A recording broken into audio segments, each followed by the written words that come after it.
श्री शिवाय नमस्तुभ्यम। हर हर महादेव। तिलदा नेवरा रायपुर छत्तीसगढ़ में गुरुजी पंडित प्रदीप जी मिश्रा द्वारा बांची जा रही श्री कावड़ शिव महापुराण कथा आज तीसरे दिन की पूरी हो चुकी है।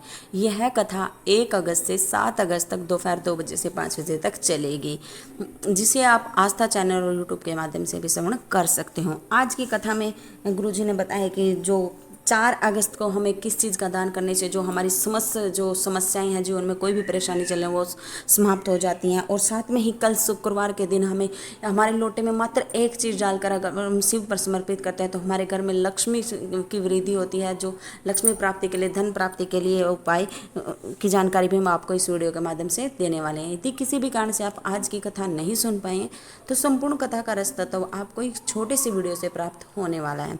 बढ़ते हैं आज की कथा की पहली जानकारी की तरफ।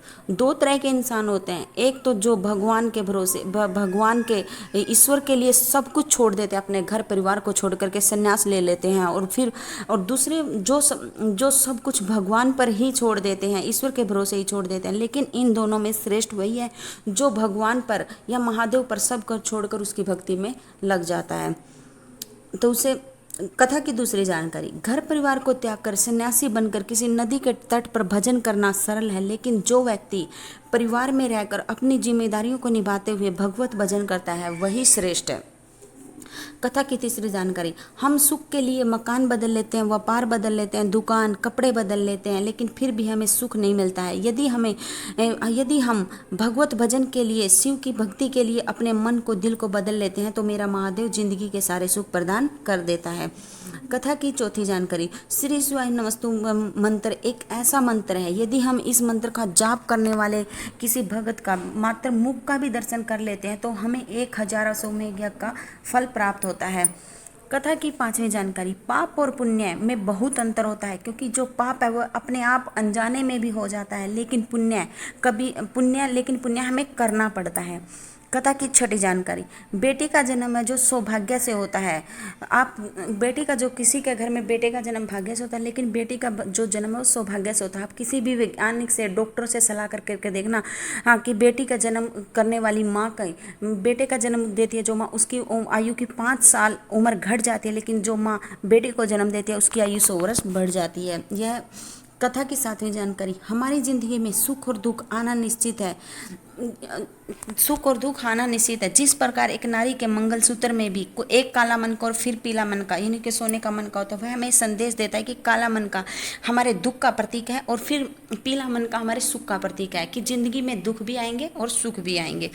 कथा की 8वीं जानकारी। गाय को रोटी क्यों दी जाती है? गाय को रोटी इसलिए नहीं दी जाती क्योंकि वो हमें दूध देती है, बल्कि गाय को रोटी इसलिए दी जाती है, अगर जो व्यक्ति गाय को रोटी देता है उसका तन, घर और जीवन शुद्ध हो जाता है।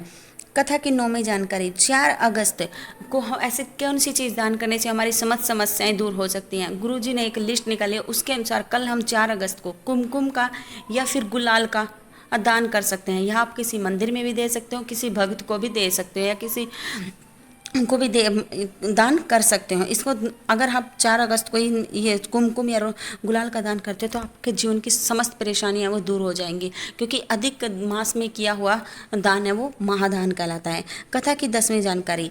अगर आपके घर में धन संपदा की परेशानी चल रही है, लक्ष्मी प्राप्ति नहीं हो रही, तो आपको जो आप सावन के महीने में 2 लोटे जल तो चढ़ाते हो, अगर आप कल के दिन उन दोनों लोटों में एक कमल गट्टा डालकर शिव पर समर्पित करते हैं, तो शुक्रवार के दिन समर्पित करते हैं, तो हमारे घर में लक्ष्मी आने लगती है और ठहरने लगता है। हमें जो भी धन संपदा से संबंधित जो भी प्रॉब्लम है समाप्त हो जाती है। इसलिए कल के दिन 2 जल के लोटे में एक कमल गट्टा डाल करके लेके जाएं। आप दोनों कलशों को घर से लेके जाएं, जब एक के ऊपर एक रख के भी लेके जाएं, और लेकिन जब शिव मंदिर की चौखट पर पहुंचने से पहले ही लोटों को दोनों हाथों में एक लें।